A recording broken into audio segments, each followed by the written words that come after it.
આવતા સપ્તાહે 4 ડિગ્રી પારો ચડશે। રાજ્યભરમાં આગામી 48 કલાકમાં કમોસમી વરસાદની હવામાન વિભાગની આગાહી। અમદાવાદમાં વાદળછાયું વાતાવરણ રહેશે।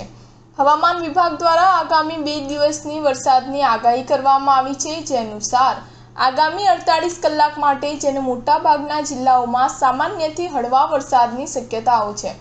આગામી 3 દિવસ દરમિયાન મહત્તમ તાપમાન પણ ફોલિંગ ટેન્ડન્સીમાં રહેતા દિવસ દરમિયાન ગરમીનો ઓછો અહેસાસ થાય તેવી શક્યતાઓ છે, પરંતુ આગામી સપ્તાહથી મહત્તમ તાપમાનનો પારો 2 થી 4 ડિગ્રી વધી તેવી શક્યતાઓ છે।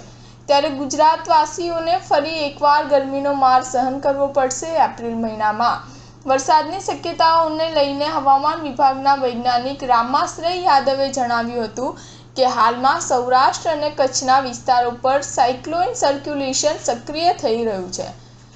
તેને કારણે રાજ્યના કેટલાક જિલ્લાઓમાં વરસાદની શક્યતાઓ સેવાઈ રહી છે। હવામાન વિભાગ દ્વારા આગામી 5 દિવસની આગાહી કરતા જણાવવામાં આવ્યું છે કે આગામી 48 કલાક દરમિયાન એટલે કે આજે અને આવતીકાલે રાજ્યના કેટલાક જિલ્લાઓમાં વરસાદની પણ શક્યતાઓ છે।